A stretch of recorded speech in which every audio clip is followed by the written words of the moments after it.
जय श्री श्याम भक्तों, निर्जला एकादशी की सभी को खूब खूब शुभकामना।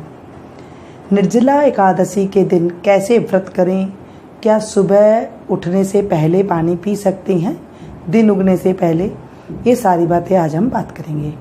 निर्जला एकादशी के दिन जब आप व्रत करने की सोच रही हैं या फिर नहीं कर पा रही हैं व्रत, तो कैसे करें, ये बातें भी आज हम जानेंगे। जब आप व्रत करने की सोचें तो 10वीं वाले दिन, जैसे व्रत आपको एकादशी का करना है तो शाम के टाइम पे ही आप एक दिन पहले सोच लें कि मुझे व्रत करना है, और दूसरे दिन सुबह जिस दिन व्रत है जल्दी स्नान करें। स्नान वैसे नदी सरोवर में बताया गया है, लेकिन हम गृहस्थी लोग हैं, बाहर सभी नहीं जा सकते हैं घर के लोग, तो आप उसमें सबसे पहले एक बाल्टी में गंगा जल डालें और उसके बाद उसमें जो है और पानी मिला करके स्नान करके घर के सभी सदस्य को ऐसे थोड़ा थोड़ा जल डाल दीजिए, फिर स्नान कर लेंगे तो वो गंगा स्नान के बराबरी हो जाता है।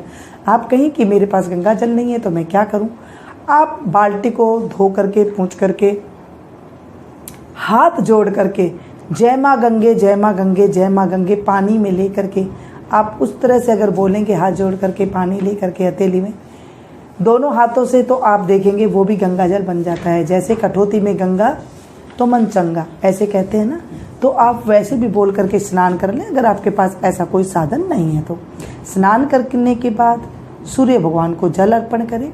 उसके बाद जैसे आप अपने नियम पूर्वक पूजा पाठ करते हैं, जो आपकी डेली की पूजा पाठ है वो कर लें। तुलसी माता को दीपक दिखाएं और उसके बाद आप हाथ में संकल्प लें, भगवान के सामने संकल्प लें, थोड़े से हाथ में पानी ले लें, थोड़ी सी चीनी ले लें और भगवान से बोलें, हे माधव, क्योंकि ये माधव का दिन है, भगवान कृष्ण को मनाने का दिन है, भगवान के पास रहने का दिन है, उपवास यानी कि भगवान के पास रहने का दिन है।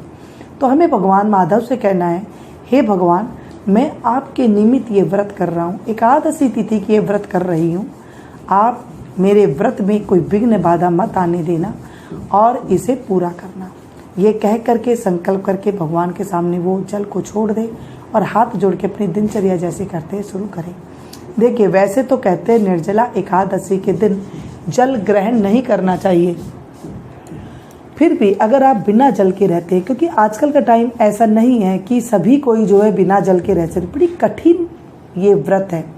जैसे हम तपस्या करते हैं ना तो बड़ी कठिन होती है, तो ऐसे ही जब हम निर्जला व्रत करते हैं यानी कि बगैर जल के करते हैं तो एक तपस्या है, बहुत मन को एकदम से ध्यान पूर्वक रखना होता है। गर्मी का टाइम है, अगर आप जल पी लेते हैं तो फिर वो व्रत जो है टूट जाता है। अगर आप निर्जल व्रत करते हैं तो वो जल से ही खुलता है व्रत, और अगर आप भोजन फलाहार का करते हैं तो फिर फलाहार से ही वो व्रत खुलता है, ऐसे कहा जाता है। अगर आप बिना जल के कर रहे हैं व्रत तो आप देख लीजिएगा, मैं रह सकता हूँ और पूरा दिन दूसरे दिन मुझे पानी पीना है, तब तो आप इस तरह से व्रत कर सकते हैं, क्योंकि ये व्रत एक दिन पहले से ही निर्जल रहकर द्वादशी तिथि को ही जो है फिर जल पीना होता है। अब जब हम फलाहार की करते हैं, क्योंकि कई लोग नहीं रह सकते तो फलाहार की कर लेते हैं, नहीं रह सकते तो आप चाय भी पानी भी पी कर भी आप कर सकते हैं, और फलाहार का कर रहे हैं तो फलाहार फिर आप जैसे लेते हैं वैसे आप कर सकते हैं, ठीक है।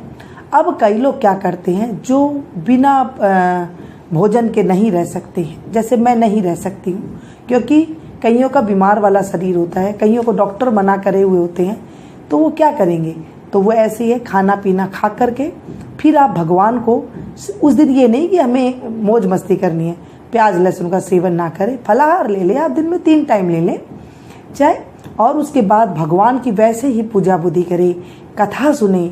भगवान की कथा सुनने से, एकादशी मैया की निर्जला कथा सुनने से हमें व्रत करने का फल मिल जाता है। जैसे मैं आपको हर कथा में बताती हूँ ना कि हमें ऐसे करना चाहिए, तो आप उस विधि से भी करेंगे, क्योंकि ये कलयुग है। कलयुग में हमें जैसे जिस स्थान में नियम निभता है हमें वैसे ही कर लेना चाहिए। भगवान ये नहीं कहता है कि हमें एकदम निर्जल रह करके बिस्तर पे पड़े रहना है, या फिर कई लोग तो व्रत करने के बाद बीमार हो जाते हैं। जैसे मैं ज़्यादा व्रत कर लेती हूँ तो मेरे को भी जो है कमजोरी महसूस हो जाती है, फिर दूसरे दिन मैं कुछ कर नहीं पाती हूँ। ऐसे ही अगर किसी के साथ होता है कि हम व्रत कर लिए, अब मुझे शाम के टाइम पर थोड़ी कमजोरी महसूस हो रही है और मैं विचलित हो रही हूँ, तो वो व्रत भी जो है फिर मन में थोड़ी सी ऐसे लाता है। अगर आप सिंपल जैसे फलाहार ले रहे हैं 3 टाइम पर ले लें और उसके बावजूद भी आप भगवान का नाम ले रहे हैं, यानी कि संकीर्तन कर रहे हैं भगवान का पूरे दिन, जय श्री कृष्णा जय श्री कृष्णा जय श्री कृष्णा, कथा सुन रहे हैं, एकादशी मैया की आप कथा का स्मरण कर रहे हैं, आप जब इस तरह से पूरा दिन व्यतीत करते हैं। और रात का जागरण बताया गया है। देखिए रात का जागरण भी अगर आपसे होता है तो करें, मुझसे नहीं होता है तो मैं जो है रात तक तो ठीक 11 बजे तक 12 बजे तक हम जाग सकते हैं, उसके बाद तो नहीं जागना थोड़ा मुश्किल हो जाता है, क्योंकि हमें दूसरे दिन उठ के फिर पूरा काम करना होता है, पूरी सारा गृहस्थी को संभालना होता है।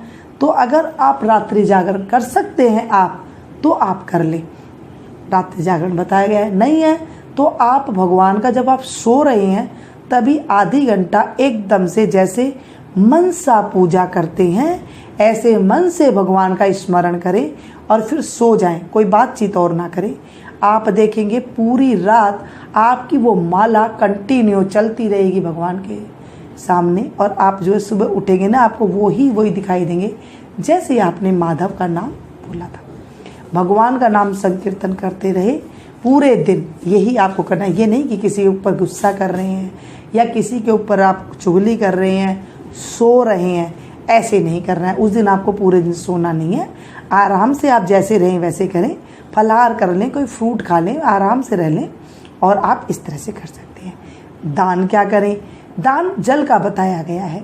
कोई मेहमान आपके घर आ जाए, उन्हें बिना पानी पिए बिना मीठा शरबत पिलाए नहीं भेजें, क्योंकि इस दिन दान, पानी का दान बहुत माना। वैसे तो जेठ के महीने में पानी का दान माना गया है, वैसे भी हमारे घर में कोई आता है तो वो देव तुल्य होता है, क्योंकि अतिथि ही भगवान का रूप होता है। हमें अतिथि के साथ अच्छा व्यवहार करना चाहिए, उन्हें पानी, जल, चाय की व्यवस्था जो वो पीते हैं उनके साथ वैसे ही हमें करना चाहिए। तो हमें जल का दान, एकादशी के दिन एक घड़ा ले लें, मटका ले लें, उसमें जल भरें, ढक्कन में थोड़ी सी चीनी रख दें, एक ब्लाउज का पीस लेते हैं और फिर उसके ऊपर घड़े के ऊपर साथिया बना करके, उस दिन चावल हाथ में नहीं लेते हैं, चीनी लेते हैं। चीनी से आप थोड़ी ऊपर दक्षिणा रखें चीनी के ऊपर, और उसके ऊपर फ्रूट भी आप रख सकते हैं। जैसे जो अभी फ्रूट आ रहे, आम है, खरबूजा है, ककड़ी है, ये बहुत महत्व रखते हैं, तो आप ये ले लें। पंखा ले लें एक हाथ का। पहले तो देखिए हाथ के पंखे ही चलते थे, आजकल तो हमारे जो है घरों में पंखे, कूलर, एसी इस तरह से लगे हुए हैं।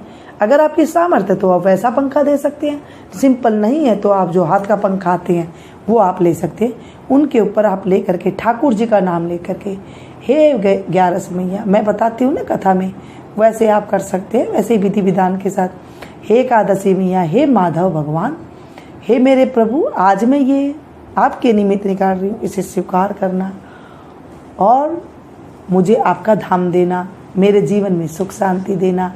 ऐसे करके उसके ऊपर 3 बार, 5 बार, 7 बार हाथ फेर के आप मंदिर में पंडित जी को दे सकते हैं, या फिर किसी जरूरतमंद को आप इसे दे सकते हैं। जिनके घर में घड़े नहीं खरीदे हैं वो ले लेता है तो आप उसे दे दें, वो पानी पिएगा तो आपको उससे पुण्य भी मिलेगा। ठीक है, ऐसे आप कर सकते हैं। वस्त्र का दान माना गया है, आप अपने बड़ों को वस्त्र दे सकते हैं, आप अपने जो जिनको आप मानते हैं वहाँ पर आप वस्त्र का दान दे सकते हैं, ये अच्छा माना गया है। ऐसे करें। पारण का है, देखिए द्वादशी के दिन ही सुबह उठ करके जैसे आप करते हैं वैसे करें। अगर आप ज़्यादा नियम लेंगे ना तो हम गृहस्थियों को नियम फिर निभता नहीं है, क्योंकि कई बार हम ऐसे होता है, कई बार हमें कुछ और भी करना होता है, हम तो नियम तो पूरा निभा ही नहीं सकते गृहस्थी में। हमें सिंपल नियम लेना चाहिए। अगर हम ज़्यादा नियम लेंगे तो एक बार आपने ऐसे किया और अगली बार ऐसे किया तो उसमें त्रुटि होने से फिर दिक्कत आ जाती है, क्योंकि हमें त्रुटि नहीं करनी है। जैसे कई लोगों ने हमेशा निर्जल व्रत किया है और अब वो पानी के बिना नहीं रह सकते, तो क्या करें, तो आप एक बार ना निर्जला एकादशी का उद्यापन कर दें, उसके बाद आप जो है जल का या फिर फलाहार लेकर के आप व्रत चालू कर सकती हैं। वैसे ना हमारे सनातन धर्म में एकादशी का बड़ा ही महत्व है। आप कोई व्रत करें या ना करें, पर अगर एकादशी जो सबसे बड़ी निर्जला एकादशी आ रही है उसमें करने से हमें प्रभु से कुछ मांगना नहीं पड़ता, हमें प्रभु अपने आप सारी सुख शांति समृद्धि जो हमारे जीवन को चाहिए वो अपने आप दे देते हैं। तो निर्जला एकादशी के दिन आप ऐसे करिए। अब बात आती है कब करनी है एकादशी। देखिए वैसे 10वीं तिथि जो एकादशी है वो 10 तारीख की भी है और 11 तारीख की भी है। 11 तारीख को जो है एकादशी और द्वादशी दोनों तिथियां मिली हुई है, और 10 तारीख को जो है उसमें सिर्फ एकादशी है। तो आपके यहाँ पर कई बार अपने अपने शहरों में भी बात हो जाती है। अगर आपके यहाँ पर 10 तारीख को कर रहे हैं तो आप 10 तारीख को ही मानिए, क्योंकि पूर्ण दिन उसमें तिथि एकादशी की है। और द्वादशी तिथि जैसे वैष्णव वगैरह होते हैं, जो हमारे साधु संत वगैरह होते हैं, एकादशी द्वादशी वो मिक्स कर लेते हैं, तो आप वैसे कर सकती हैं। ठीक है, ऐसे आप एकादशी तिथि कर सकती हैं। एकादशी के दिन अगर आप उठने से पहले, नहाने से पहले, स्नान करने से पहले पानी पीना चाहते हैं तो आप पी सकते हैं, कोई दिक्कत वाली बात नहीं है। मनसा पूजन जरूर कीजिएगा। जैसे आपने स्नान कर लिया या फिर जब आप दोपहर में फ्री बैठे हैं, ऐसे नहीं कि भागते भागते आपको करना है, जब भी आप फ्री हैं तब आप आराम से बैठ जाएं और भगवान का सिर्फ मनसा पूजा करें। आप भगवान को मन में धारण करें। जैसे आप सोचें कि मैं कन्हैया को ये वस्त्र पहना रहा हूँ, कन्हैया को माखन खिला रही हूँ, मैं माधव भगवान को इस तरह से उनका श्रृंगार कर रहा हूँ। जब आप मनसा पूजा करेंगे ना, वो ज़्यादा फलदायी होती है। जैसे हम और सामने पूजा करते हैं, मनसा पूजा मन से फल चढ़ाएं, मन से आरती करें, मन से उनका गुणगान करें। आप देखेंगे आपके जीवन में चमत्कार हो जाएगा। देखिए, मैं कोई घड़ी घड़ाई बनी सुनाई बातें नहीं करती हूँ, ये बातें हमारे शास्त्रों में लिखी हुई है, और ऐसे पूजा करने से हमें फल मिलता है। कई लोग कहते हैं ना कि मैंने इतनी ग्यारस कर ली, हमें फल नहीं मिलता है, क्योंकि वो हमारी ही कमियां होती है। हमें कुछ कमियों को हमारी अगर सुधार लेंगे ना, हमारे जीवन में उस व्रत का प्रभाव मिलने लग जाता है। एकादशी तो वैसे ही भगवान की है। भगवान की त्रुटि अगर कुछ हो जाए, अगर देवताओं में त्रुटि कुछ हो जाती है तो वो हमें माफ़ नहीं करते। अगर भगवान के भजन में कुछ त्रुटि हो जाती है तो हमें माफ़ कर देते हैं, क्योंकि भगवान अंतर्यामी होते हैं। आत्मा परमात्मा, आत्मा को दुखी करके आप व्रत ना करें। मैं फिर से आपको कह रही हूँ, अगर आपकी आत्मा संतुष्ट है तो उसी के अंदर परमात्मा है, कहीं बाहर नहीं है। परमात्मा हमारे अंदर ही है, लेकिन हम उसे देख नहीं रहे हैं, हम उसे समझ नहीं रहे हैं। सभी के अंदर ऐसे ही परमात्मा है। तो आप अच्छे मन से, अच्छे कर्म से पूरे दिन इस तरह से आप निभाएं। दान पुण्य का मैंने आपको बता दिया है। ज़्यादा सिंपल सी जो आप रखेंगे तो आपके बच्चों को भी यही शिक्षा मिलेगी, वो भी फिर आगे ऐसे ही करेंगे। ठीक है, ये थी छोटी सी जानकारी। मिलती हूँ फिर से एक नई वीडियो में नई जानकारी के साथ।